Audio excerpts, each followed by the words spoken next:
하나님 아버지 감사드립니다. 우리 세민교회에서 또 성경 공부를 함께 8주 동안 주님께서 인도하여 주시고 우리를 이끌어 주심에 너무나 감사드립니다. 우리가 물론 한두 번 공부해서 되는 것이 아니지만 우리의 이 노력을 통하여서 조금 우리의 마음속에 우리의 지식에 지혜에 쌓여서 하나님에 대해서 더욱 알아가고 하나님과의 관계가 더욱 깊어지고 우리가 또 우리 삶 속에서 우리의 역사를 바라보는 시각과 또 성경을 통하여서 우리가 이 세상을 이해하는 우리의 눈을 열어 주시옵소서. 또 이 시대를 이해하는 것만이 아니라 더 나아가서 아버지의 뜻을 알고 그 뜻 가운데 살아가게 인도하여 주시옵소서. 주님, 우리 시작하는 시간부터 마치는 시간까지 주관하여 주시길 부탁드리며 감사드리며 예수님의 이름으로 기도드립니다. 아멘. 네, 시작을 일단은 저희가 지난주에 했던 것부터 저희가 간단하게 다시 살펴보면서 가보도록 하겠습니다. 오늘 좀 천천히 분량이 좀 적어서 좀 여유를 갖고 조금 더 천천히 해보도록 하겠습니다. 일단 지난주에는 저희가 신구약 중간기라는 것을 배워보았죠. 그래서 신약과 구약의 그 450년 정도의 그 공백기, 암흑기, 하나님께서 침묵하는 그 시기를 통해서 우리가 말라기라는 마지막 이제 구약에서의 선지자를 통해서 우리 새로운 시대를 열며 등장하는 엘리야라고도 하지만 세례 요한의 이야기로 우리가 이어져 온다는 것을 살펴보게 되었습니다. 그래서 우리는 신약과 구약이 동떨어진 내용이 아니라, 그래서 구약은 구약 옛날 시대 그냥 이야기고 끝 하고 다른 이야기가 아니라 연결된 이야기다. 이 역사가 쭉 연달아서 신약까지 들어오는 것이고, 어떻게 보면 신약에서 끝나긴 해요, 성경은. 근데 거기서 또 우리의 삶으로 이어져 오는 것이 신앙인 거예요. 그래서 우리는 이 성경을 통해서의 우리의 역사 또한 구약에서 끝난 게 아니고 신약으로 연결되고 신약에서도 쭉 이어서 우리까지 물려서 내려오는 것이다. 물론 그것을 우리가 이제 역사적인 배경을 통해서도 우리가 그냥 중요한 부분들을 살펴보면서 왔는데, 오늘 또한 그런 부분 중에서 오늘은 솔직히 좀 어려운 것보다는 부정적일 수도 있는 내용들이지만 그런 것도 살펴봐야 돼요. 왜냐하면 성경도 보시면 성경은 비판을, 평가를 굉장히 엄격히 해요. 그래서 다른 당시 고대 문명의 역사 쓰는 것을 기록하는 것들 보면은 좋은 것만 쓰지 나쁜 거 숨겨요. 성경은 다 드러내요. 그냥 있는 그대로 다 내놓기 때문에 굉장히 수치스럽고 한 그게 인간이에요. 수치스럽고 부족하고 죄밖에 없고. 근데 그런 모습 속에서 우리가 발견하듯이 우리 또한 이러한 역사를 통해서 우리의 신앙으로서도 잘못됐던 부분들을 살펴보아야 우리가 항상 올바르게만 가는 것은 아니구나. 그런 부분들을 또 살펴보는 시간을 갖겠습니다. 다시 돌아와서 이제 신구약이 연결되어서 우리 시대까지 들어오고 있고, 그다음에 이제 우리가 기본적인 헬라 문화, 그 전에 고대 문명과의 조금의 차별이 있어요. 제가 볼 때는 굉장히 큰 차별이라고 보는 이유가 합리적 사고라는 것이 소개되면서 서양 문화를 거의 뒤집어 놓죠. 이제 물론 헬라 문화만이 아니라 그 이어서까지 로마 문명이 이제 로마 제국이 굉장히 많은 것을 바꿔놓는데, 로마 제국은 더 이제 이거를 확대시킨 거죠. 이 합리적 사고를 가지고 있는 로마 제국은 유럽을 장악하면서, 유럽에 뭐라고 했냐면, 조금 있으면 또 나올 건데, 야만인들이다. 저들은 야만인들이고 문명화되지가 않았으니 우리가 성숙한 인간으로서, 그러니까 발전된 인간으로서 발전 덜 돼가지고 아직 원숭이와 같은 저 야만인들을 가서 우리가 문명화해야 된다라는 입장으로 이제 그 유럽을 장악시킨 거죠, 로마가. 그러면서 독일부터 해서 프랑스까지 넘어가고 영국까지 넘어가가지고 쭉 다 장악시키면서의 요걸 타서 기독교가 같이 들어가게 돼 있어요. 그것도 조금 이따 또 같이 살펴보겠는데요. 그래서 이제 합리적 사고가 왜 중요하냐면 그 전까지는 거의 미신주의적인, 그래가지고 요런 것들을 많이 정리를 해줬죠. 그래서 우리가 이해하고 있는 오늘날 이게 더 극대화된 과학 모든 이제 그런 지식이 발달되면서 이제 문제는 뭐냐면 이게 발달되면서 우리가 갖게 되는 오늘 현대 사회의 현상은 뭐냐면 무신론자들이 생기죠. 우리는 더 이상은 미신적인 것, 그러니까 종교라는 것, 신앙이라는 것도 다 미신으로 처리를 해버려가지고 더 이상 우리는 안 믿는다 라는 식으로 얘기를 하는데 그 또한 이제 무지한 거죠. 왜냐면 실질적으로는 이제 그런 부분들 여기서 잘 얘기해 주는 게 미신적으로 구분해놓고 그걸로 끝난 게 아니라 영적 세계도 있다라는 걸 존재성을 충분히 이해를 해줬어요. 그러니까 헬라 문화가 굉장히 그 기독교의 하나님의 뜻과 사상이 잘 전달되기 위한 밑바탕을 잘 깔아줬어요. 거기다가 플러스 도로까지 깔아줬어요. 그리고 제국까지 확장시켜버렸어요. 거기에다가 로마는 다니면서 기독교화 시켰어요. 그러니까 그런 여러 가지 이제 이유들이 있어서 요러면서 이제 오늘날 우리가 이해하는 세계에 굉장히 많은 기독교 국가들, 물론 이제 오늘 현대 세대로 들어오면서 기독교 국가들이 많이 죽고 있죠. 기독교라고 하지 못하고 이제 무신론자들이 더 많고 이런 여러 가지 문제들이 있는데 그 전에는 이제 이 시기에 황금기 쭉 해가지고 이제 기독교들이 많이 전파되는 시기를 보게 됩니다. 자, 그래서 이제 지난주에도 얘기했던 게 로마 제국의 등에 업혀서 가는 기독교. 그러면서 이제 중세 시기를 이제 어떻게 평가하냐가 좀 이제 그 따지냐가 다르지만 그래도 저는 이제 로마 제국의 멸망과에서부터 동로마 제국. 그래서 로맨 그 엠파이어라고 하고 여기는 바이젠타인 엠파이어라고 하는데 여기 그냥 동로마라고 우리는 한국어로 이해해요. 굉장히 쉬워져요. 그래서 로마에서 동로마다. 왜냐면 쭉 갈라지고 서와 동이 갈라지면서 서쪽은 분배돼가지고 많이 이제 다르게 운영이 되죠. 그래서 뭐 그때 당시에 서쪽이 이제 유럽으로 막 갈라져요. 프랑스, 독일 막 이러면서 서로 이제 국가들의 경쟁과 이런 것들이 치열해지고.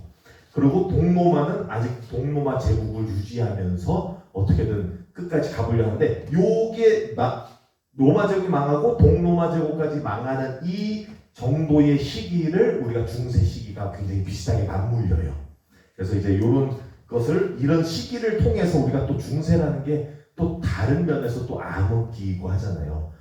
기독교가 제가 지난주에도 말씀드렸다시피 이제 교회의 직들을 사고 팔고 하는 그런 잘못된 사이먼이라고 하고 시몬이라고도 하는 이제 한국말로 그런 이제 풍습들도 일어나는 것들을 보게 돼요. 우리 그것도 또 조금 있다가 다시 또 조금씩 언급해서 나가게 될 거고요. 그래서 어디까지 말씀을 드렸냐면 황제와 교황의 권력, 세력 다툼을 통해서 권력과 힘이 변화되는 걸 보여줘요. 그래서 분명하게도 로마 제국까지는 굉장한 그 막강한 권력을 갖고 있던 황제가 시대를 통해서 나중에 가서는 교황이 어마어마한 힘을 쥐게 되는. 오늘날까지 가서 보면은 교황과의 다른 국가예요. 아예 따로 이제 이태리 안에서 이제 다른 국가로 운영되고 있는데 그런 이제 굉장한 다른 어떻게 보면 하나님의 뜻과 또 어떻게 비슷하게 보이면서도 아닐 수 있는, 근데 그걸 오늘 평가하려는 아니지만 그러한 모습으로 굉장히 많은 다양한 모습들을 갖다. 근데 그런 부패된 이 중세 시대에 로마의 권력으로부터 해서 중세 시대까지 거쳐서 지나가는 이 기독교라는 종교가 굉장히 많은 변질이 되는 거죠. 타락을 하게 되는 거죠. 그러면서의 우리가 종교 개혁을 할 수밖에 없는 상황으로 이어지는 거예요.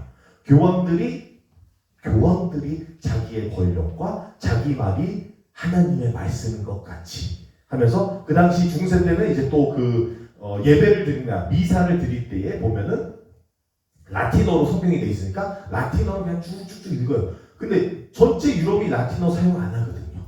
그러니까 아무도 이해 못하는 데서 그냥 라틴어만 줄줄줄 읽고 있고 아무 의미 없는 예배, 형식만 갖춘 예배, 자기들만 드리는 예배, 이런 것이 된 거죠. 그리고 말씀이 제대로 된 말씀이 아닌 거죠. 그러니까 이때 당시에 그 제사장 그 신부부터 해서 모든 이 교회에서 있는 분들이 성경에 대해서 잘 모르는 거예요. 그러니까 성경은 모르고 자기 하고 싶은 것만 하고, 그리고 성경을 그러니까 자기 하는 게 곧 종교로 합리화시켜서 얘기하는 거죠. 근데 그런 거에 대해서 이제 한두 명씩 불평이 있고, 그러니까 신실한 기독교인들이 있는데 이분들이 불평이 있는데 이분들이 뭉치지 못한 거죠. 근데 그러면서 종교계라는 게 그 모든 불만들이 하나하나 쌓이다 보니까 어느새 폭발하면서 마틴 루터를 통해서도 하나의 운동이 이루어져서 이제 쭉쭉쭉 이겨가면서 종교개혁이 일어나는 것이죠. 그래서 이런 부분을 저희가 지난주에 조금 이제 헬라와 로마 배경에 통해서 우리가 살펴보게 되었고요. 그래서 오늘날로 이제 들어오면은 제가 아까 말씀드렸다시피 기독교가 항상 긍정적인 일들만 있진 않았어요. 아까 같이 중세를 통해서 안 좋은 이제 그 부정적인 일들을 많이 저질렀는데, 그 중에 이게 이제 중세 시대에 걸쳐 있는 건데 8번 또는 이제 거기서 9번에서 누구는 또 10번이 나오고 여러 가지 이제 몇 회 차이한 거는 다르지만 십자군 전쟁이라는 게 있었어요. 십자군 전쟁이라는 것은 로마 제국은 막 무너지고 동로마 제국도 이제 그 당시에 간신히 이제 지켜나가고 있는데 동로마 제국이 이제 휘청휘청 거리는 거예요. 주변의 국가들의 이제 그 위협도 있고 세력의 다툼도 내부적으로 있고 본인이 이제 황제가 지켜나기가 쉽지 않으니까 여러 가지 수를 쓰다가 이 머리를 쓴 게 뭐냐면, 우리가 그 공동의 적이 있으면은 단합하는 것과 또 여러 가지 부로 인해서 지금 이제 돈도 부족하고 여러 가지 이제 문제들이 생기니까 돈을 어디서 버냐? 역사상 돈은 전쟁 치를 때 벌어들인다. 이런 이제 머리를 굴린 거예요. 그러니까 십자군 전쟁이라는 게 이제 겉으로 표면적으로 보여주고 합리화시킨 것은 뭐냐면, 우리가 가서 우리 이슬람 사람들에게 있어서, 이게 이슬람과 무슬림이 누군지 알죠? 이슬람이 종교고 이슬람을 믿는 사람들이 무슬림이에요. 우리가 예를 들자면 기독교가 우리의 종교면 기독교를 믿는 우리가 기독교인 또는 크리스찬이 무슬림이랑 똑같은 그런 용어 차이인 거고요.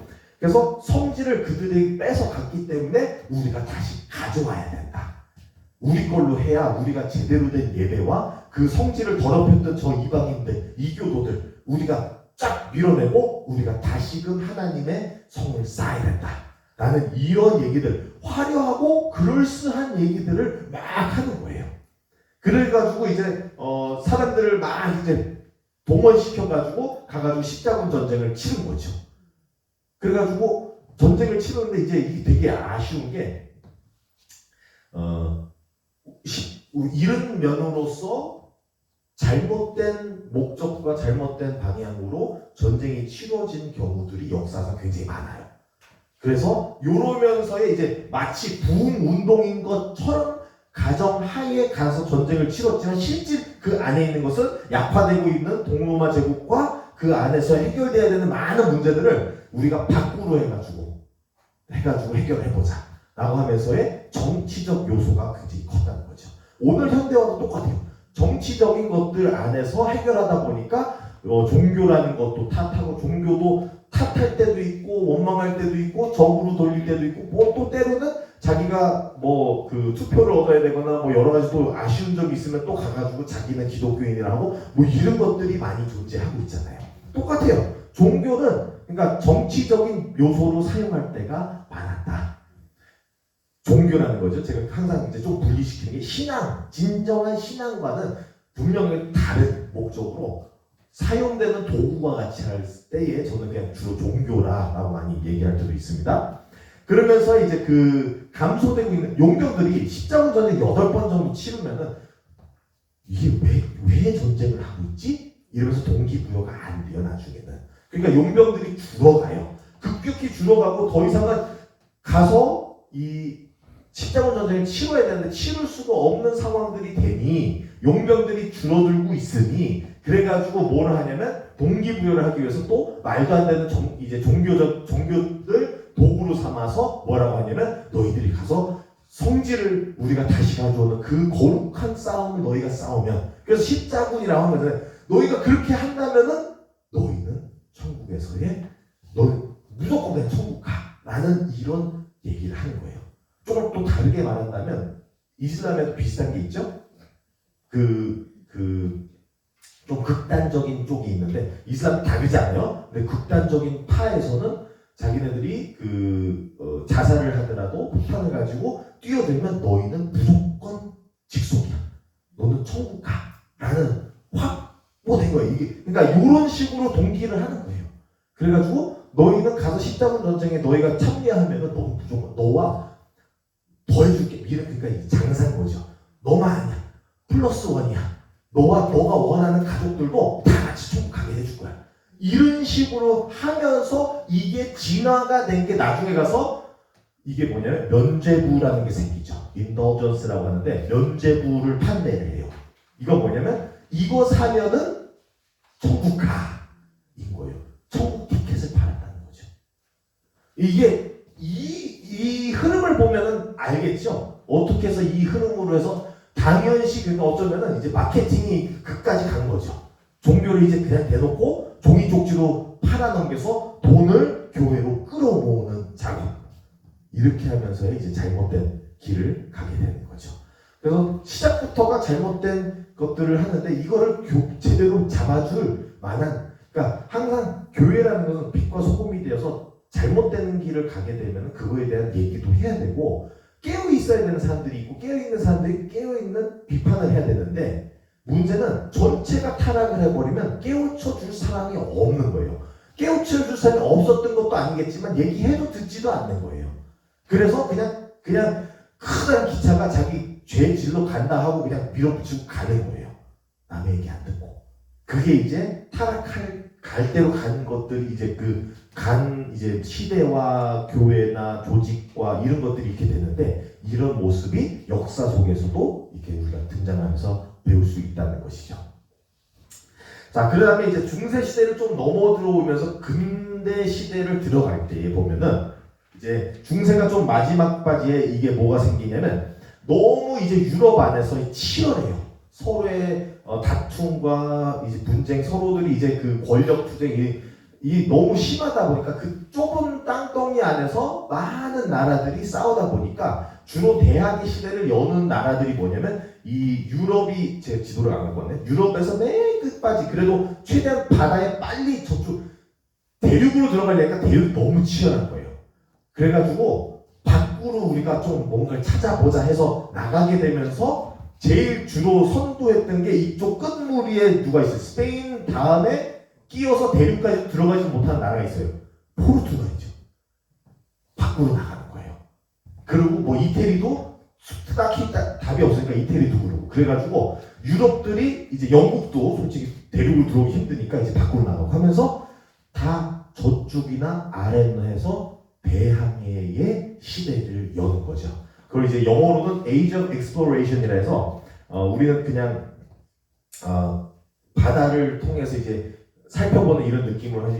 이 당시가 모든 것에 있어서의 탐험과 모든 이제 자기네 자원과 모든 것을 다 끄집어 와야 되고 하는 그런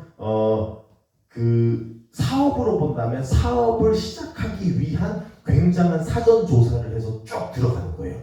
그렇게 하면서의 이제 이 이후부터의 황금기가 맞이하는 거죠. 황금기를 통해서 세계 일주라는 것도 들어가고 이제 노트에는 좀 더 제가 세부적인 거 몇 개만 이렇게 넣었는데 그러면서 뭐 아프리카도 이제 전체 좀 보게 되고 아프리카에서 가가지고 넘어 들어가서 아시아까지도 들어오고 아시아에 가가지고도 자기의 사업을 무역을 또 사업장을 차리고 뭐 이런 일들이 계속 일어나요. 그러면서의 이 세계 일주라는 것까지도 하면서 이때 그러니까 이 시기에 뭐가 발전되냐면 지구가 납작하지 않다는 것들이 증명이 되는 거죠. 이런 여러 가지 일들이 같이 쭉 이어지는 거죠.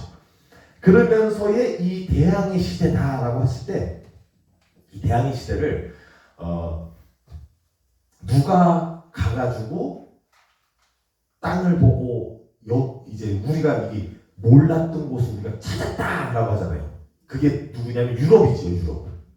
근데 당사자들, 거기에 살던 원주민들은 맞아요. 그러니까 이 원주민들 입장에서는 자기네 땅이 발견된 게 아니에요. 이미 살던 곳이에요. 오히려 외부인들이 갑작스럽게 배를 타고 들어와서 모르던 작대기. 그 당시에 왜냐면 무기를 무기가 달랐으니까. 모르게 생긴 뭔가 작대기로 총들을 쏘대고 하면서 이 자기네 땅을 장악하기 시작하죠. 자기네 민족들을 학살시키죠. 그리고 금을 달라 하고 금을 캐가고. 그러니까 이런 여러 가지 입장에서 이게 대항해 시대가 유럽인들, 이게 말하는 좀 서양인들, 백인들 중심적으로는 굉장한 자기의 자부심이라고 할 수 있겠지만 반대쪽으로 생각하면 굉장히 이 시기가 그렇게 안 좋을 수가 없어요. 그러면서 이들이 뭘 했어요? 그러면서 자기들이 가가지고 서양 문화를 물론 이제 식민지화하는 이제 시대가 오면서 그래가지고 아프리카도 이제 노예를 삼기 시작하고 강제로 사람들을 탈취해 와서 노예로 부려먹고 사람한테 사람이 하지 말아야 될 일들을 하는 거죠. 그리고 이것을 합리화시켜서 이들은 원래부터 뭐 이러면서 이런 얘기들 나중에는 이게 너무 아쉬운 게 뭐냐면 대항해 시대도 그러고 이 아프리카 그 땅 따먹기 나라들을 차지한 이 모든 게 솔직히 기독교인들의 선두였어요. 아쉬운 일이에요. 왜 이 이야기를 하냐? 이 이야기를 했던 이유가 그건 거예요. 이걸 누가 주도해가지고 가냐? 이거를 주도했던 사람들이 교회 장로님들, 목사님들이에요. 그러면서 합리화시키는 거죠. 너희는 뭐 한해 족속, 너희는 저주 받은 뭐 이런 뭐 갖다 붙일 때 다 붙이는 거예요. 왜? 자기가 돈 벌고 자기 잘 살기 위해서는 이런 게 합리화되어야지 자기가 편안하게 죄책감 없이 당연하듯이 살아갈 수 있으니까. 남의 희생을 통해서. 그러니까 이런 일들이 일어나는 거죠. 그러면서 그래서 유럽인들의 입장에서는 가가지고 서양화, 식민지화 이런 일들이 일어나면서 자기네 땅이라고. 원주민들은 뭐예요? 내가 살던 평생 나와 내 조상님들이 살던 땅에 갑작스러운 이방인들이 어마무시한 무기들을 들고 쳐들어와가지고 자기네 땅이라고 하면서 대학살시키고 땅 차지해가지고 살아가기 시작해요. 그러면서 이제는 더 이상 내 나라가 아니래요. 그게 이제 이들의 현실인 거죠. 그러니까 입장이 차이인 거예요. 우리가 오늘날 이해하는 지도가 왜 동서남북에서 북이 위쪽이고 북쪽에 유럽이 그려져 있냐? 유럽에서 지도를 그려냈기 때문에. 만약에 아래쪽에서 침범하면서 했다면 이 지도가 뒤집었겠죠. 그러니까 이게 다른 거예요. 아니면 뭐 예를 들면 한국 중심적으로 갔다면 한국이 그만한 제국이 되고 해서 또 한국 중심적으로 지도가 어떻게 그려졌을지는 모르는 거예요. 그러니까 그런 모습 속에서 오늘 이러한 배경을 통해서 우리 근대화 시대가 그려져 나간다는 거죠. 앞서서에 우리가 문명들을 살펴봤듯이 한 제국이 쓰러지고 다른 제국이 일어나고 다른 제국이 쓰러지고 다른 제국이 일어나면서 계속 나오고 있는 이 시대에서 이 근대화 시대에도 식민지화 시키는 제국주의적인 모습들이 사라지지 않아요. 인간의 역사에 계속 들어오고 있는 것이죠. 자, 그러면서 우리가 이제 제가 나누고 싶었던 이야기가 뭐냐면 이 그 대항해 시대를 통해서의 우리가 서양 문화화시킨 것과 해서 뭐가 있냐면 기독교계라는 게 있어요. 근데 제가 이제 일부러 원래는 영어를 잘 안 쓰고 이제 한국말로 하고 영어를 괄호로 치지만 여기 뒤집어 놓은 이유가 있어요. 왜냐면 이게 솔직히 한국말로의 용어가 제대로 된 게 별로 없어요. 기독교계라는 게 충분히 설명해 주냐는 저는 의심이 있는데 크리스천덤이에요. 그러니까 크리스천은 알죠. 크리스천. 덤은 뭐냐면 킹덤에서 나오는 덤이에요. 그러니까 킹덤, 나라. 킹덤 오브 헤븐 그러면 하늘 나라 뭐 이렇게 되는데 킹덤이라는 것이 또 다른 면에서 킹이 뭐예요? 왕을 중심적으로 한 나라인 거죠. 제국적인 면을 많이 가지고 있어요. 이 용어 자체만이 아니라 이걸로 인해서 이루어졌던 그 당시 시대의 기독교 문화가 그러니까 제가 죄송합니다. 문화라 하는 이유가 있어요. 더 이상은 종교로 볼 수도 없어요. 이제는 모습 자체가 신앙도 아니고 이거는 거기서 나가서 종교냐 종교도 아니고 이제는 문화가 된 거예요. 그래서 이 문화를 갖다가 온 세계에 접하고 옮겨다 놓는 작업을 한 거예요. 그게 뭐냐면 이 기반에 깔려 있는 게 유럽에 로마 제국이 들어가는 모든 나라마다 이제 그 로마화하면서 로마 제국이 기독교를 중심적으로 하니까 기독교화했어요. 그러니까 전도를 했다고 하지만 솔직히 그걸 전도라고 보기 굉장히 어려워요. 가가지고 자기네가 쳐들어가가지고 강제로 바꿔놨으면 그거는 너 기독교인 돼서 살래 아니면은 기독교인 안 하고 죽을래 이런 거잖아요. 이게 무슨 기독교화예요. 그러니까 이런 말도 안 되는 식으로 한 게 이제 로마 제국인데 그거를 그대로 맞물려서 들어온 유럽에서는 이제 유럽이 로마 제국이 망한 다음부터 이제 각자 자기네 나라끼리 이제 살아남는데 그러면서 다들 자기는 기독교인 거예요. 근데 그러면 진정한 신앙이냐 하기는 좀 어려워요. 근데 기독교에 왜냐면 문화적인 요소들이 굉장히 많이 들어와 있었기 때문에 그렇다 해가지고 다 나쁜 것은 아니었어요. 뭐냐면 예를 들면은 그 블랙 갑자기 용어가 생각 안 나네. 그 유럽에서도 사람들이 병이 들어서 막 죽었을 때 흑사병 시대 때도 나쁘지만 않은 게 뭐냐면 기독교인들 진실한 기독교인들이 있으니까 이분들이 흑사병으로 인해서 죽어가는 사람들의 시체를 태워야지 이제 되는데 태우거나 아픈 사람들을 가족들이 돌보지 않았어요. 자기 살겠다고 뭔가 아픈 가족이 있으면 버리고 갔어요. 그럴 때에 이 아픈 가족들을 자기도 병들고 죽을 수 있지만 품은 게 누구예요? 기독교인일 거예요. 그러니까 위기 때에 진정한 하나님의 사랑을 실천했을 때 발휘되는 어마무시한 이제 또 다른 것이 있다는 거죠. 신앙이 실천됐을 때, 진정한 신앙이 실천됐을 때에 가족이 되고 하나님의 나라 선포되고 그러면서 사람들은 죽어나갔지만 그 안에서의 복음이 있고 그렇게 해가지고 하나님의 나라가 있는 거죠. 근데 그러면 그런 시대도 있는데 반대로 자꾸 이제 그래서 이제 다시 돌아와서 유럽이 전체가 기독교가 됐는데 말 그대로 말이 기독교인 거지 본인들이 기독교랑 전혀 관련 없는 삶을 살아요. 근데 나도 기독교인이고 옆집도 기독교인이고 온 나라가 기독교인이에요. 그러면은 우리 그 VIP 전도 대회 있잖아요. 전도 대회를 하려는데 전도할 사람이 있어요, 없어요? 그러면은 없는 거예요.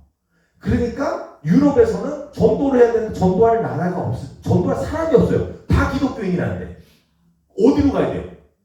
대항해를 타서 밖으로 가야 돼요. 그러면 그들의 전도 방식이 또 어디서 나와요? 제국주의에서 나오죠 지금. 그러니까 가가지고 똑같은 짓을 하는 거예요. 가가지고 뭐예요? 싹쓸이 해놓고서는 너희 믿을래 안 믿을래 이런 거잖아요 지금. 서양 문화화 그러면서 문명화라는 civilization이라고 해가지고 문명화 시키면서 서양 문화예요. 문명화가 아니에요. 그들의 나름의 문명이 있는데 그걸 무시하고 서양 문화가 우월하다라고 하면서 서양 문화화하면서 거기다가 기독교화까지 같이 갖다가 놓는 거예요.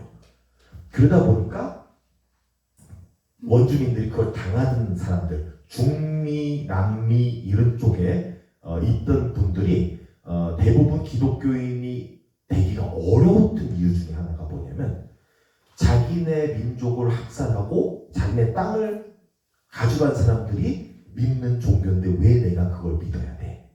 당연한 일이에요. 근데 그걸 이제 이제는 용납하지 못했던 거고 그러니까 그러한 일들이 일어나는데 그게 뭐가 잘못된지를 모르고 있었던 시기인 거예요.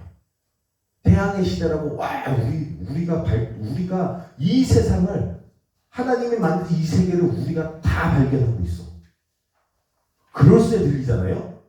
근데 그들이 하고 있는 게 뭐예요? 가가지고 자기의 부를 위해 자기의 명예를 위해 자기의 뭔가를 위해 해가지고 남들의 희생을 위해 해가지고 남들이 희생당하면서 자기의 이득을 위해 이렇게 나가는 이 시기를 갖고 있는 거죠. 그래서 크리스천덤이라는 건 가가지고 하나님의 나라를 선포했다고는 하지만 솔직히 서양 문화, 제국 문화 모든 것을 갖다가 끼워 넣는 것을 했던 시기예요.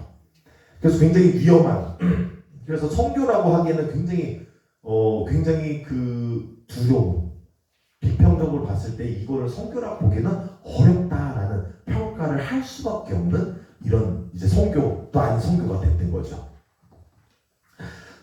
그러면서 이제 그런 이제 잘못된 서양 문화와 문명화하면서 이게 전도라고 했던 그 시기가 있다면, 그러면서 이게 똑같이 아까 말씀드린 것 같이 야만인들, 인간이 덜 된 사람들을, 짐승과 같은 사람들을 우리가 문명화 시키자는 게 그게 계속 서양 문화 그리고 기독교 문화 하면서 갖다가 넣는 거예요. 제국주의적인 전도다. 이게 성교라고 볼 수 없고 전도라고 볼 수 없고, 제가 아까 문화라고 했던 이유가 뭔지 이해되시죠? 신앙 아니에요. 이건 종교도 아니에요. 이거 갖다가 자기네 서양 문화를 갖다가 누면서 그게 기독교 문화라는 거예요. 그러니까 뭐냐면 자기네 서양 문화와 자기네 나라의 문화가 기독교라고 얘기하니 이것과 분리를 못하는 거예요. 분리할 만한 그런 눈도 없었고, 그러니까 그러한 이제 이게 오늘 세상에도 조금 우리가 잘 봐야 되는 게 뭐냐면, 우리가 사는 세상에서의 많은 것들이 세상화되다 보니까, 우리 교회도 그래요.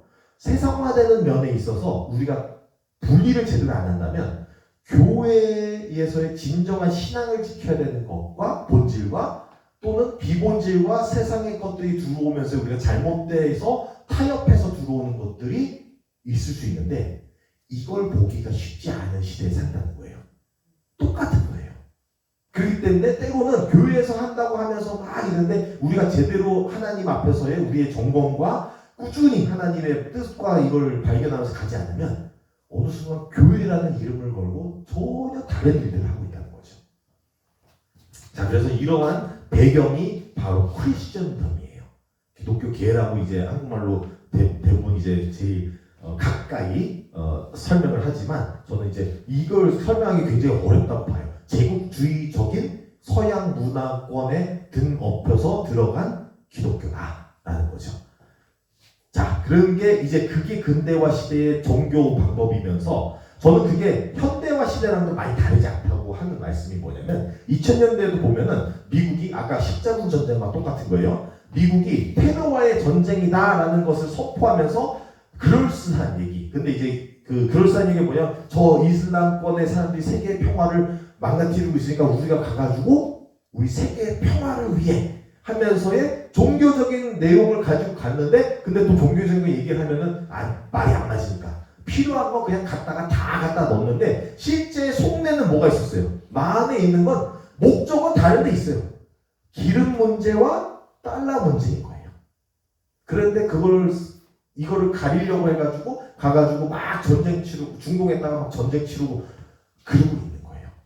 이게 뭐가 달라요? 그러니까 우리가 역사는 반복되고 있고, 우리가 이런 걸 잘 못 보면, 근데도 이게 뭐냐면 참 아쉬운 게 오늘날 똑같은 일들이 일어나고 있는데, 미국에서 막상 살고 있는 분들 중에서 보면은 잘 몰라요. 그래서 뭐라고 하냐면 Go America 막 하고 있어요. 막 자기네는 막 미국 하면 다 그냥 God bless America 하면서 일을 하는데, 그러면서 뭐 자랑까지 해요. 막 자기 돈의 지폐에 God bless America가 있고 뭐 하면서 막 얘기를 해요. 그거는 더 위험한 거예요. 돈과 모든 다른 것까지도 우상화하고 있는 것일 수도 있는데, 눈이 가려져가지고 다 하나님 갖다 붙이면은 다 좋은 거라고 생각하는. 굉장히 잘못돼. 근데 이거를 분리를 못하는 거예요. 너무 그 문화에 젖어 있으니까. 그러니까 이게 더 이상 분리가 안 되고 교회에 올바른 얘기를 하는 사람이 없고 하니까 이게 안 되니까 뭐예요? 오늘날도 교회에서 분명해도 성경에서는 아니라는 동성애까지도 들어와가지고, 동성애도 다 포용해야 된다. 우리 다 품어야 된다. 옳지 들으면 맞는 것 같아요. 성경에서는 사랑을 얘기하지만 죄를 사랑하진 않아요. 분명한 선을 그어요. 근데 요즘 세상은 그게 아니에요. 그래서 저도 그 전에 그런 질문을 하셨던 부분이 있는데, 천주교의 구원이 있냐는 질문도 하게 되는 이유가, 하신 이유도 저도 알아요. 근데 당연히 저는 이제 그 말씀 첫 번째 답변은 제가 구원 주는 게 아니다. 제가 주는 게 아니니까 저는 모르겠다. 근데 그래도 아는 만큼까지는, 제가 아쉬운 게 뭐냐면 천주교에서 굉장히 많은 걸 수용해요. 많이 받아주래요. 근데 그게 좀 위험해요.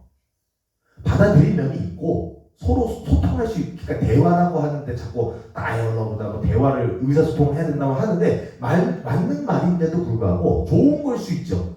근데 항상 좋은 건 아니에요.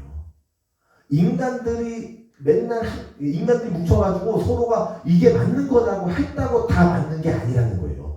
인간 중심적으로의 판단하는 우리 이 세대는 우리가 잘 못 보고 있는 게 하나님의 뜻을 분별해야 되는 거지. 인간이 다수가 모여가지고 결의했다고 해가지고 그게 뜻이 아닌 거예요. 근데 그런 이제 잘못된 면에서 종교를 그래서 제 친구 중에 하나도 이제 그 박사학위를 하려고 하면서 종교 쪽으로 많이 하려고 했어요. 그래가지고 뭐 다양한 종교들의 이제 차이와 이제 대화 뭐 이런 걸 하려고 했는데 선배님 목사님 한 분이 뭐라고 하냐면 왜 그런 걸 해? 종교는 다 달라. 근데 굳이 왜 대화를 해야 되고 서로를 많이 이해해 가려고만 하는 부분도 위험성이 있다라는 얘기를 한 거예요. 근데 제가 그 목사님 얘기를 처음에 들었을 땐 너무 조금 그래요? 했는데 나중에 가서 보니까 또 맞는 말도 있어요. 우리가 꼭 다 대화하고 다 이해해 간다고 다 수용한다 해서만 되는 건 아니라는 거죠. 근데 그런 세상에 살고 있어요, 우리가. 그래가지고 마치 기독교도 천주교도 불교도 다 같이 우리는 연합해가지고 좋은 일들을 이루어야 돼. 우리가 믿는 신앙이 선한 일 이루려고 있는 거 아니에요. 도덕적인 일 하라고 윤리적인 거 하라고 있는 거 아니에요. 우리는 하나님의 일을 하려고 있는 거예요. 달라요. 이거 놓치면은 그래가지고 오늘날 한국 교회도 위험성이 있는 게 잘못된 세상 거 많이 갖고 들어와가지고 뭐라고 하냐면 예수님 믿어야 행복하다. 예수님 믿으면은 잘 살 수 있다. 예수님 믿으면은 뭐 이러면서 붙이는 수식어들이 있는데 그 잘못된 걸 가르치고 있어요. 예수님 믿는 이유가 잘 살기 위해서 믿는 거예요? 라고 하면 이제 위험성이 물론 그게 그러니까 예수님 믿으면 잘 살 수도 있고 아닐 수도 있겠죠. 근데 그 목적은 물론 처음에 신앙이 그렇게 크지 않을 때는 그럴 수 있겠지만 신앙이 성숙되어 가면 갈수록 하나님의 뜻이 이루어지는 것이 나의 뜻이 돼야 되는 것을 노력하는 거죠. 근데 이게 안 된다면 이 변화가 안 되면은 끝까지 우리는 종교 생활하는 거예요. 신앙생활이 아니라. 그리고 오늘 세대를 뚜렷이 볼 수 있는 눈이 없어지는 거예요. 그러면서 그냥 세상 가는 듯 그냥 가서 고 아메리카 하듯이 우리도 한국만 잘 살면 돼 이런 얘기가 하게 되는 거예요. 그렇게 되면. 그래서 우리도 깨어 있어야 돼요. 자, 그래서 한국 얘기가 좀 나왔는데 한국 얘기를 들어가려는데 우리 중요한 점만 2개만 찍고 갈게요. 일제 강점기 때 제가 그때 한국 역사에 굉장히 약해요. 제가 외국에서 20년 이상 살았기 때문에 한국 역사도 약한 데다가 근데 그래서 이제 좀 공부하면서 왔는데 저는 보니까 한국 역사의 중요한 시기에 그래도 교회가 있었어요. 중요한 시기 교회들이 있었어요. 기독교인들이 있었어요. 그래서 일제강점기 때에도 3일 이거잖아요. 3일 운동. 이때 독립선언서에 쓰였던 33명 중에 16명이 이게 또 보니까 명단이 또 조금씩 달아서 되게 어려웠어요. 근데 일단 제가 아는 바로는 이 16명이 거기에다가 서명을 했다. 독립운동을 위해 이분들만 있었겠어요? 선교사님들도 우리가 신실한 선교사님들. 그러니까 이거 되게 애매해요. 때로는 우리 한국에서도 비평하기 참 어려운 게 있어요. 외국 선교사님들 중에서 다 신실하진 않았어요. 어떤 분들은 자기의 개인적 목적을 가지고 들어온 분들도 있었어요. 근데 너무나 신기한 건 하나님은 그러던 말던 하나님의 일을 위해 쓸 때는 쓰세요. 그래서 때로는 그분들이 자기 목적으로 사업을 불렸을 수도 있겠지만 끝내 하나님의 나라가 세워질 수도 있다는 거예요.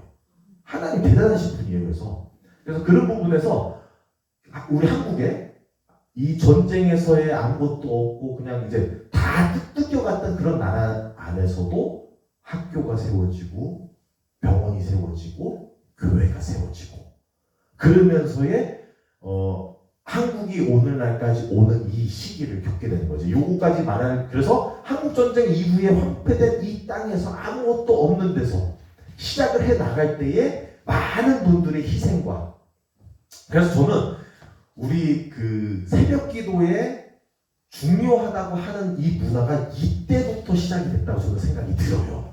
왜냐하면 이 어려운 시기에 붙잡을 게 없어서의 어려움을 겪으신 분도 여기 다 계시라고 있어요. 어려움이 있을 때 잠이 안 와요.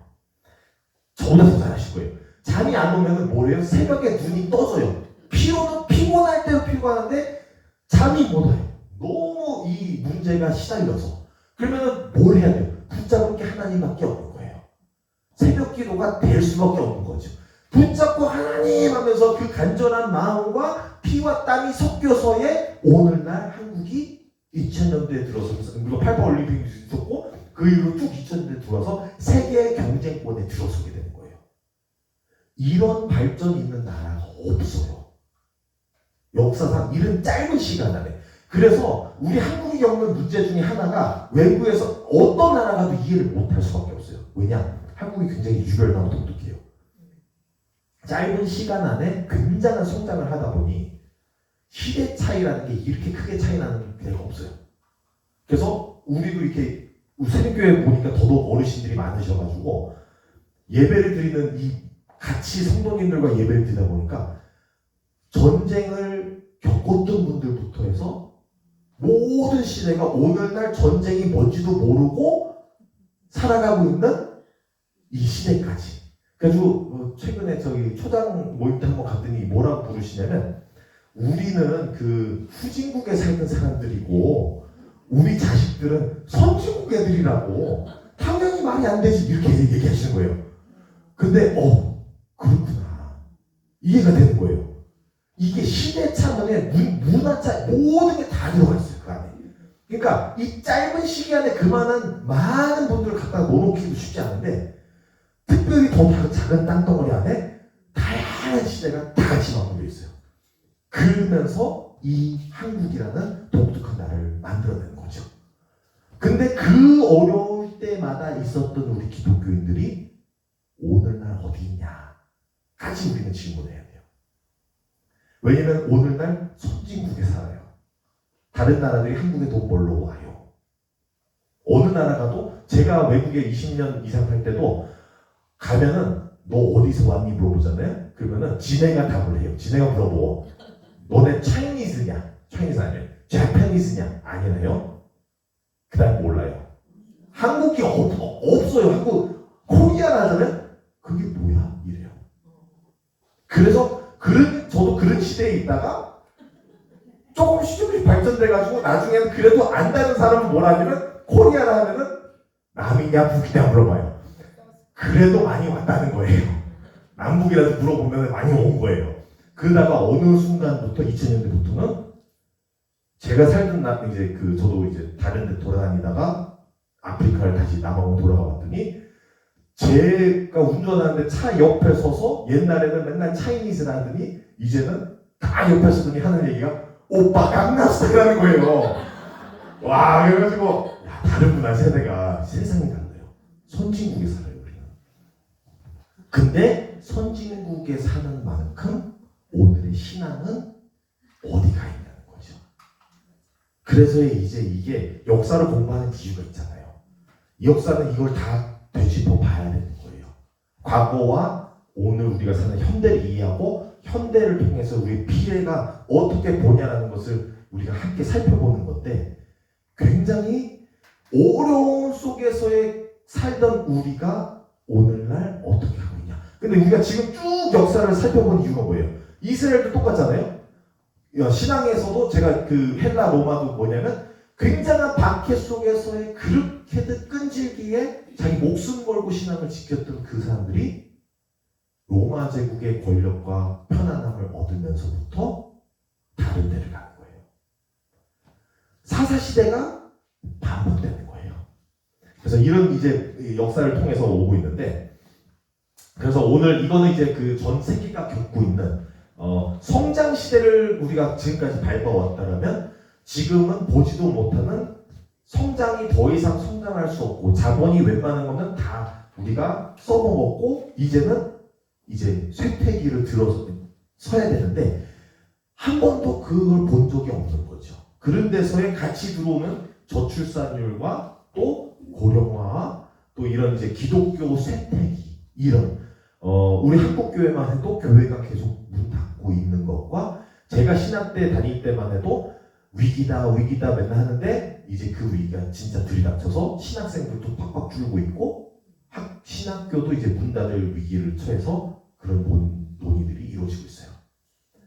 그러니까 인구수 주는 것도 맞지만 인구수만의 문제라고 보기는 어려워요. 많은 교회들이, 한국 교회들이 교육부가 없어요. 요번에 저희 이것 좀 얘기도 다르긴 하지만 비전 트립에 미국에 갔는데, 미국에서도 저희가 갔던 이제 교회들이, 한국 교회들이 보니까 아이들이 없어요. 그러니까 우리 아이들이 데리고 가니까 너무 좋은 거예요. 얼마 만에 보는 우리 아이들일까 하시면서. 근데 왜냐면 다 어르신들만 있고 우리 다음 세대는 어디로 갔냐면 미국화 됐어요. 미국인들이에요. 그리고 이 미국인들이, 저는 그게 더 걱정인 거예요. 미국화 되면서의 아까 말씀드린 같이 이 오늘날 강대국에서 살면서의 강대국의 편안함과 이 문화를 가지고 분별이 제대로 될 수 있을까라는 걱정들이 되는 거죠. 자, 그래서 우리는 그러면서 미래로 우리가 넘어 들어가야 되는데, 다니엘서에서 이런 이 신상이 다니엘 꿈에서 나와요.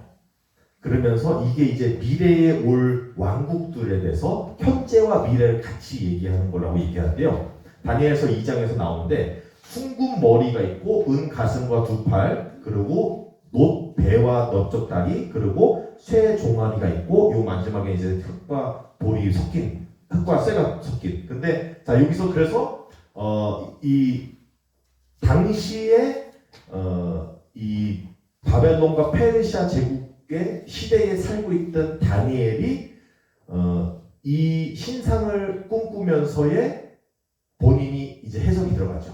아, 그러면은 이때가 바벨론이다. 그리고 이때가 페르시아다. 그리고 그 다음을 헬라와 로마라고 보고 있는데, 학자들이 뭐라고 하냐면, 그러니까 이거는 학자들도 신앙이 없다는 게 보여주는 게, 신앙이 없어서 뭐라냐면 다니엘은 헬라와 로마까지 못 봤을 것이다. 자기가 뭘 어떻게 알아? 시대에 미래에 있을 일들인데 어떻게 아냐? 이건 학자들이 신앙이 없는 거예요. 하나님이 보여주시는데 왜 몰라요? 하나님이 미래를 알려주신다는데 알려주시는 사람은 다 알 수밖에 없죠. 알려주시는 만큼. 그래서 미래에 있을 헬라와 로마까지도 보여줬을 거는 당연한 일인데, 뭐라고 하냐면 마지막에 그 돌멩이에 들어가지고 쇠와 진흙에 섞여 있는 발을 쳐가지고 흩은다고 하는데, 이 마지막 왕국이 뭔지를 모른다는 거죠, 학자들이. 왜냐하면 우리 또한 모를 수 있는 이유가 겪지 않았다고 하는 거예요. 학자들은 뭐라고 얘기하냐면, 지금까지 보세요. 우리가 다 지금 다루었던 제국들과 문명들이잖아요. 바벨론, 페르시아, 헬라와 로마까지 오면은 이 유형이 있어요. 이 제국주의적인 이 시스템화된 유형, 전쟁이라는 것을 통해서의 갖춘 힘과 권력, 이런 기반이 있고, 이런 이제 고대로부터 흘러내려오는 이제 서양 현대 근현대 사회로 넘어가는 이 문화가 있는데, 이것이랑 비슷한 제국의 모습이 오늘날은 없다라고 학자들이 하는 거예요. 그거는 학자들이 제가 볼 때는 못 봐서 그래요. 학자들이 그러니까 너무 비슷한 유형만 보고 있는 거예요. 오늘날 제국이 없을까요? 오늘날 안 보이는 제국이 있어요. 그리고 전쟁은 안 보이는 건 아니지만 또는 안 보이는 전쟁도 있어요. 조금 예를 들자면, 안 보이는 전쟁 중에 예 하나는 미국과 옛날에 소련이 펼쳤던 냉전이라는 게 있어요. 그게 전쟁이었어요? 전쟁이 아니었어요? 전쟁이에요. 근데 우리가 지금까지 그 전에 과거에 알던 전쟁과는 달라요. 제국이라는 게 있어요, 오늘도. 단지 예전의 모습으로, 여기 좀 다르게 생각해 볼게요. 사기꾼이 사기를 쳐요. 수법이 매일 같으면 어떻게 돼요? 잡혀요. 수법이 어떻게 돼요? 사기꾼도 뭘 무식하지 않으면 발전을 해요. 그게 무서운 거예요. 그게 더 무서운 거예요. 그러면서요, 오늘 제국이라는 게 굉장히 다른 유형의 다른 모습으로 올 수 있다는 거예요. 요걸 일단 기반으로 둔 이유가 제가 이게 요한계시록 할 때도 있었는데 그 내용도 같이 나누려고 해요. 요한계시록 17장 10절에서 11절 말씀에 이런 내용이 나와요. 미래를 우리에게 미리 알려주시는 게 아닐까라는 제 해석이에요. 언제나 제가 말씀드리지만 이 역사와 성경이란 이 강의만 아니라 모든 것에서는 이런 거예요. 제가 성경 공부를 하지만 제가 가이드인 거죠. 그래서 솔직히 제가 아는 만큼만 보여드리지만 제가 보여드리고 싶은 부분들을 안내를 드리잖아요. 그래서 다른 거예요. 그러니까 안내가 누구냐에 따라서 다를 수밖에 없어요. 그래서 저는 여기 이게 있어요, 이쪽에 이게 있어요, 이게 하는 그게 제 일이고, 그러면서 같이 보여드리고 나누는 내용들인데, 그래서 저도 제가 보는 성경의 시각이 있기 때문에 그걸 보여드리는 거죠. 동의하든 말든 간에 그걸 일단 보여드리고 그걸 어떻게 가져가냐는 건 이제 여러분들의 일인 거죠. 자, 그래서 저는 이제 시대를 보는 입장에서 요한계시록에서도 우리에게 앞날들을 다니엘서에서 보여줬듯이 보여주고 있다. 그래서 요한계시록 17장에 이런 내용이 나오는데 7왕이 나와요. 그리고 7왕 중에 5은 망했고 이미, 그리고 하나는 지금 있고, 6개죠 지금. 그 다음에 하나는 아직 이르지 않았다. 그리고 잠시 동안 있으면서 거기에서 전해가 이게 뭐냐, 이 7번째에서 있었다가 지금 없어진 짐승, 그러니까 이게 7번째가 있다가 없어지지만 거기에서 8번째가 나온다는 얘기가 나오고 있어요. 이건 학자들도 해석을 그렇게 봐요. 7번째에서 8번째가 나오고 8번째에서, 그러니까 7번째에서 나온 거다라는 것을 증명해주고 있어요. 그러면 지금 몇 개가 나왔어요? 8개의 제국이 나왔어요. 자, 8개의 제국이 나왔고, 요한계시록을 쓰던 사도 요한은 이 살던 시대의 제국이 뭐예요? 로마예요. 자, 그러면 그 앞에 5이라 했잖아요. 앞에 5이 우리가 계속 봤던 앞에 5이고 본인이 사는 시대. 그래서 우리가 수메르는 이제 그 전 문명이지만 성경에서도 솔직히 수메르 문명은 그냥 그 기반으로 깔고 하지만 애국부터 나오죠. 그래서 5, 애국부터 해서 아수르, 바벨론, 바사, 헬라 하고 5, 그 다음에 지금 있는 하나에서 사도연이 있어요. 그럼 그 다음에 7과 8은 어디서 나오냐라고 한 거예요. 자, 그러면은 7, 8이 아직 안 났다라고 하기는 저는 제 해석에서는 뭐냐면 작은 7번째가 다 작은 나라다라고도 나와요. 근데 작은 나라가 제가 볼 때 작은 나라에서 8번째가 나오는데 작은 나라가 잠시 있다가 사라질 때 그 작은 나라가 제 해석엔 영국이라고 봐요. 해가 지지 않는 나라.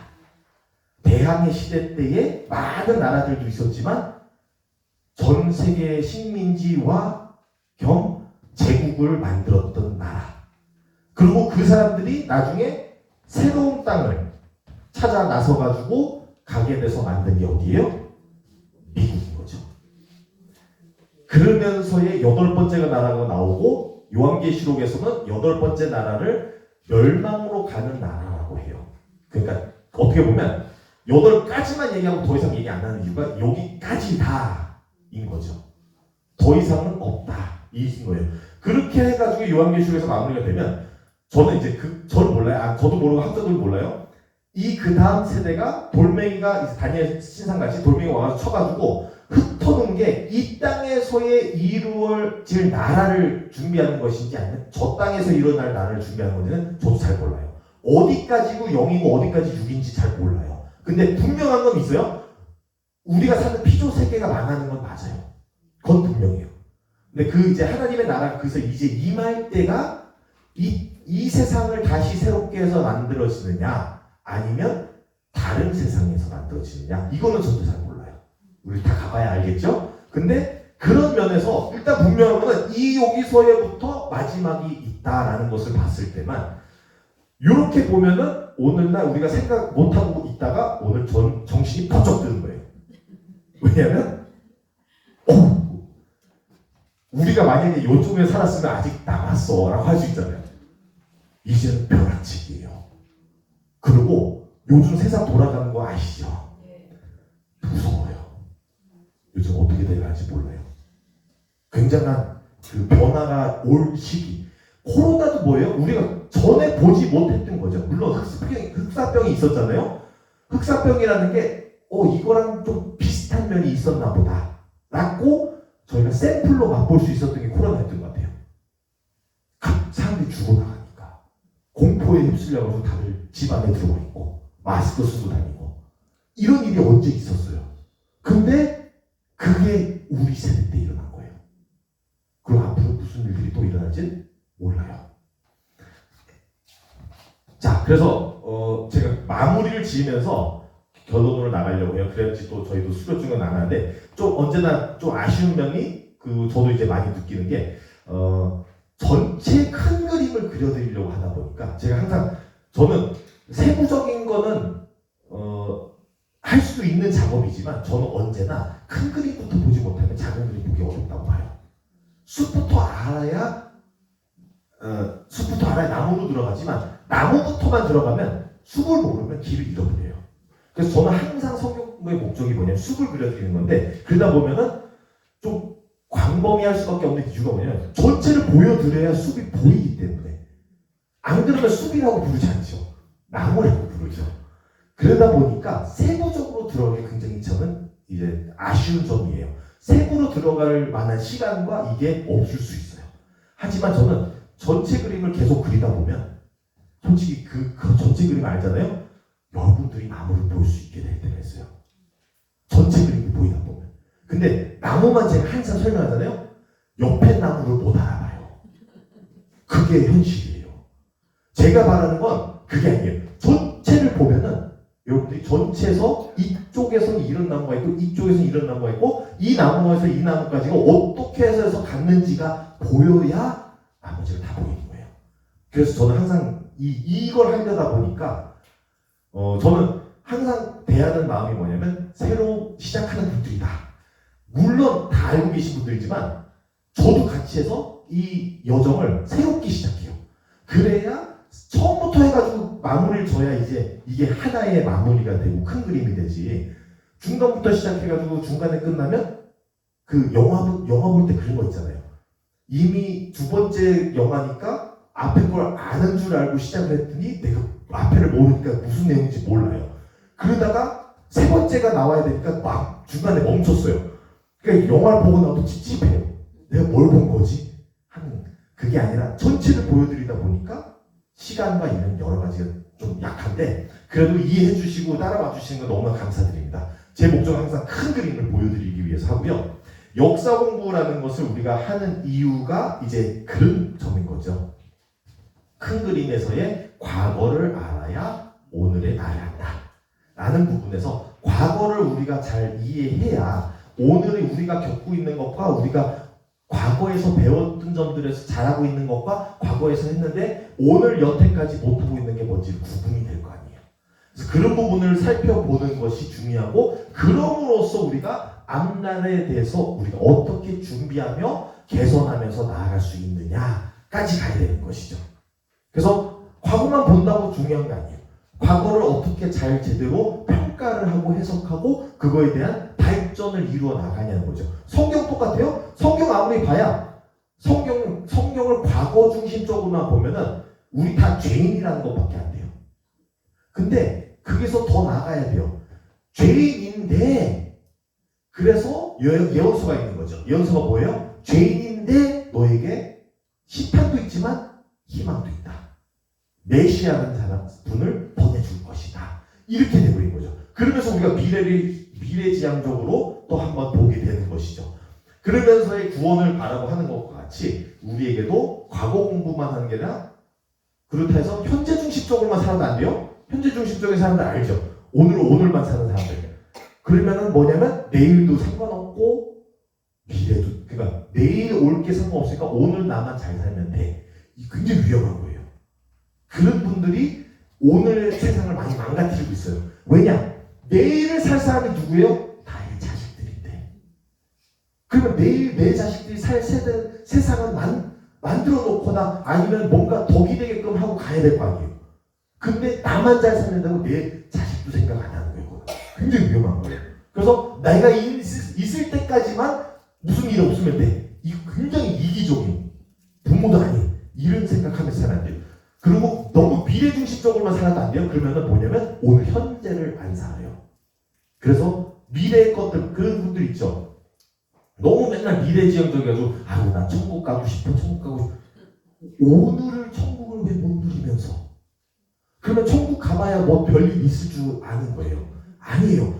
오늘의 천국을 못 누리면 미래가 왔어요? 똑같이 해요. 아이고 천국에 와야 되는데 하고 천국을 놓친 거예요. 그거는 오늘을 천국을 맛봐야 내일의 천국이 어떤 맛인지를 알고 하나님과의 동행하는 그 삶이 지속돼서의 이 땅에서 천국이 이어져 가야지.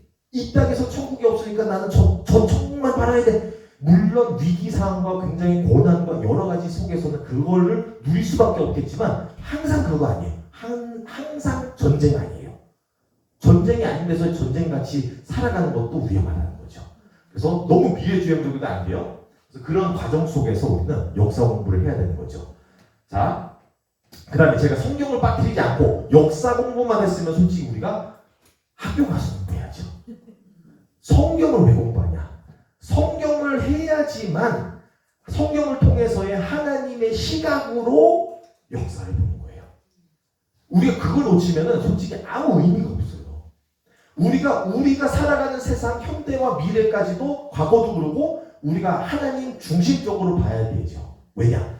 그래야 우리가 살던 과거가 하나님 보시기에 악했고 죄밖에 없고 우리는 죽을 수밖에 없었구나 라고 해서 시작해서의 오늘 살아가는 현대가 내가 그러한 죄인이지만 주님의 은혜 안에서 살구나 하면서 나아가야 되는데 그 시각이 없으면 나는 옛날에도 죄 지었고 그냥 우울하게 죄 지으면서 살아가는 것으로도 끝날 수 있고 또는 나는 이제 죄랑 아무 상관없이 살래 하면서 나를 왜 괜히 죄인 만들어? 라는 식으로 생각하면서 갈 수도 있다는 거죠. 굉장히 오해들이 많아요. 우리는 항상 성경 중심적으로 보려면 하나님의 시각 중심적으로 봐야 되기 때문에 성경을 우리는 중요시 해야 되는 것이죠. 성경을 통해서 하나님의 시각이 보이기 때문에. 그 다음에 우리가 중요한 게 제일 중요한 거죠. 오늘 현대와 미래, 마지막 때에 살고 있는 우리에게 우리는 마지막 때에 살고 있어요. 굉장히 예수님께서 마지막 때를 선언하시고 2000년이 지났어요. 그러면 시각 차이예요. 뭐냐면 2000년이나 지났어? 아직도 안 왔어? 할 수 있지만 그거는 굉장한 교만이에요. 왜냐? 아직 안 왔어. 여러분들 심판이라는 거는 어마무시한 거예요. 누구에게 다 와요. 피할 사람 없어요. 그 심판이 아직 안 왔어 할 사람 없다는 거예요. 그 얘기를 하는 거는 자기가 마치 심판은 상관없다. 나는 다 됐어. 그것도 저는 이제 요 개인적인 이게 신앙에 있어서 구원의 확신도 중요하지만 너무 확신해도 위험해요. 이게 좀 위험한 발언일 수 있지만 잘 이해하시고 들으시길 바래요. 너무 구원의 확신이 있어가지고 진짜로 구원이 있는지 없는지도 모르고 본인은 무조건 있다라는 것도 위험해요. 구원의 확신은 가끔은 없어도 좋을 때가 있다고 생각돼요. 그래야 찾지. 좀 다르게 말해서 내가 병이 있는지 알아야 내가 의사를 찾지. 근데 난 병 없어. 난 병 걸리지 않는 사람이야. 라고 아무리 주장한다고 자기 병이 없을까요? 아니거든요. 그렇기 때문에 저는 가끔은 너무 확신해도 위험한데 그런 면에서 우리가 항상 우리가 어디 서 있는지를 잘 점검해 봐야 돼요. 그러면서 우리 마지막 때예요. 그래서 제가 다시 돌아와서 심판이 빨리 오라고 하는 사람도 있긴 해요. 요한계시록 보면은 이미 돌아가신 분들이 빨리 와야 이제 우리 세상의 억울함을 하나님이 풀어주시지 충분히 이해돼요. 그리고 그 당시에 살던 분들도 그거를 충분히 했던 게 내가 사랑하는 사람들을 만나기 위해서는 빨리 와야 되지. 이렇게 하셨어요. 근데 오늘은 우리가 마치 우리 한국에서도 북과 남이 갈라질 때에 겪었던 분들이 있지만 오늘 세대는 북쪽에 내 가족이 있는지도 모르고 사는 세대가 있어요. 그렇기 때문에 이 세대에게는 북이랑 통일이 아무 관계가 없어요. 그런 것과 똑같은 세상에 우리가 살고 있다고 생각들어요. 뭐냐? 하나님의 심판과 전혀 상관이 없어. 왜냐면 이미 돌아가신 분들은 2000년 전에 억울하게 돌아간 분들이고 우리는 그냥 살고 있어. 이렇게 될 수 있다는 거예요. 그렇게 해서 남의 이야기 아니라는 거예요. 심판이라는 건 빨리 온다고 좋은 게 아니에요. 빨리 온다고 우리가 그만큼 준비가 됐느냐까지 물어봐야 돼요. 준비 안 됐어요. 준비된 사람 없어요. 준비됐다고 확신한 데는 저는 그것도 걱정이 된다는 거예요. 너무 확신하면 안 돼요. 점검을 안 하니까 그러면. 자, 그래서 그런 면에서 우리가 계속 마지막 때에 중요한 것 우리의 점검도 들어가 있다. 역사 전체적으로 역사 공부를 하는 이유는 과거에 일어난 일을 현재에 이해하고 미래에 지향적으로 우리가 잘 발전하면서 나가야 되고 그걸 위해서 성경이 필요하다. 하나님의 시각으로 우리가 역사를 바라보고 우리의 과거를 바라보며 현재에 우리가 누려야 되는 것과 바라봐야 되는 곳을 알려주고 있다라고 저는 그래서 이걸 말씀으로 함께 나누고 마무리하도록 하겠습니다. 골로새서 3장 22절과 4절 말씀인데요. 이래요. 위의 것을 생각하고 땅의 것을 생각하지 말라. 우리 생명이신 그리스도께서 나타나실 그때에 너희도 그와 함께 영광 중에 나타나니라. 아멘. 우리가 말세를 살아가야 되는 어떻게 살아가야 되는지 할 때는 말씀 속에서 이렇게 말씀하고 있어요. 영적인 것, 하나님의 세상, 하나님의 나라, 하나님의 것을 찾으며 살아가라. 오늘 땅의 것만 찾으면 안 된다 라고 말씀해주고 있는 것 같습니다. 그래서 우리가 열심으로 또 앞으로도 이제 계속 공부해 가면서 우리가 해야 되는 것은 어떻게 하면 더 하나님의 시각으로 우리의 과거와 현재와 미래를 바라볼 것인가, 그리고 우리가 하나님 앞에서 어떻게 살아가야 할 것인가, 이런 것을 살펴보는 저와 여러분들이 되기를 바랍니다. 함께 기도하겠습니다. 하나님 아버지 감사드립니다. 우리 8주 동안의 성경 공부의 여정을 주님께서 인도하여 주시고 우리에게 그 역사 속에서도 주관하시고 운행하시는 하나님을 발견할 수 있게 하여 주셔서 너무나 감사드립니다. 어떠한 시대에서도 어떠한 환경에서도 어떠한 어려움 속에서도 항상 함께 하신 하나님, 과거에도 함께 하셨기 때문에 오늘도 함께 하신다는 확신을 우리가 가지고 오늘도 함께 하신 하나님, 미래에서도 함께 하시리라 믿고 나아가는 우리가 되게 하여 주시옵소서. 그래서 앞으로 올 많은 위기들과 어려움들이 있을지라도 역사를 주관하시는 하나님께서 우리를 지키지 못하시리라 믿지 않고 우리를 항상 지키시고 어려움 속에서 세상 속에서 이집트, 아수르, 바벨론, 페르시아, 헬라, 로마 속에서도 오늘 세상의 제국들 속에서도 우리를 건져내실 주 예수님을 믿으며 살아가게 하여 주시옵소서. 오늘도 수료식 끝나고 또 마치고 돌아가는 시간까지 주님께서 우리의 발걸음을 지켜주시길 부탁드리며 감사드리며 예수님의 이름으로 기도드립니다. 아멘.